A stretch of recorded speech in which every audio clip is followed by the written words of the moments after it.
So, 2 minute tip, we're on number 68 now.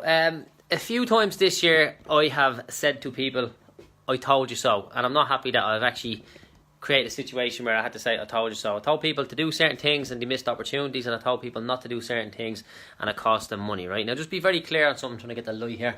Just be clear on something. I am only knowledgeable in a couple of certain areas, right? And that's all I speak about there, right?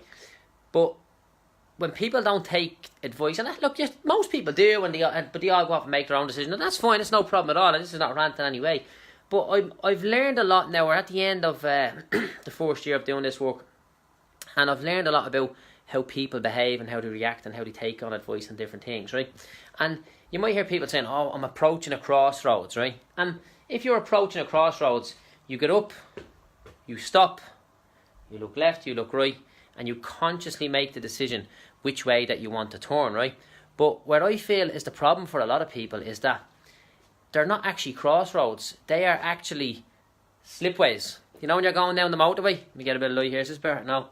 When you're going down the motorway, so, right, okay, crossroads. Up, stop, look left, look right, turn. You consciously make the decision to turn. With a slip road, you're driving down 60, 70, 80 miles an hour. In my case, probably 40 if I'm on the motorway. Right, you're driving and you just do that. And then you're in another lane. Now, you know, when you're going down the motorway, you just tilting slightly to one side or turn the wheel slightly to one side and you're in another lane, and that can bring you off in a completely different direction.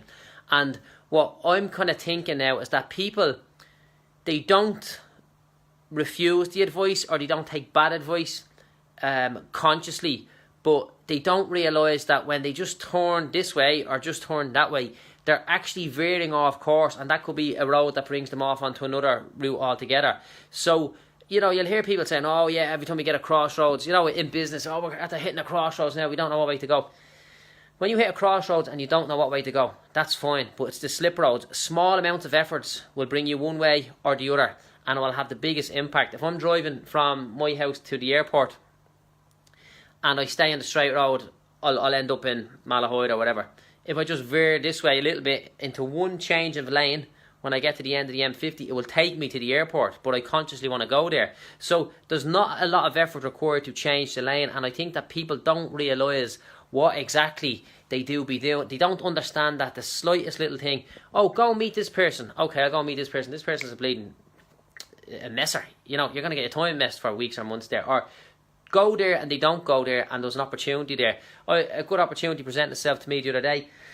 Somebody asked me to do something. I didn't really want to do it, but I'd done it just because they've asked, and then I made 2 very good contacts at the end of the day, just purely by coincidence. And if I didn't put myself in harm's way or in the way of an opportunity, there's no way I would have made those contacts. So just remember that, guys.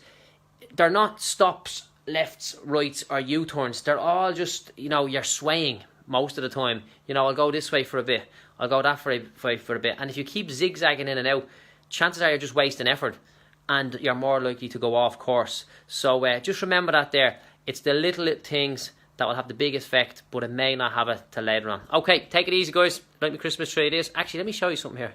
See these here? You might have seen these before, right? I know we're going over 2 minutes, but it's Christmas. These cushions, right, belong to Linda. You probably heard me talk about them before, right? And see what this means, right? The fact that them cushions are like that now, it means that nobody's calling to the house for the rest of the evening, right? Because the cushions go up like this, right?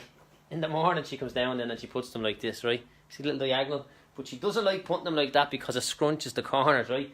So then she puts them back down there. So we have the nobody calling around the house position, right? And then we have the visitor position there. There's the visitor position. So all the cushions are up like that. And then if it's only us in the house and we're going to sit on the couches, the cushions go like that because it doesn't scrunch the corners. Who would have known that that a lifeable cushion was so bleeding complex, you know? But that's the way it is. So when you see Linda, ask her about her cushions. Okay, take it easy, guys. Stay cool.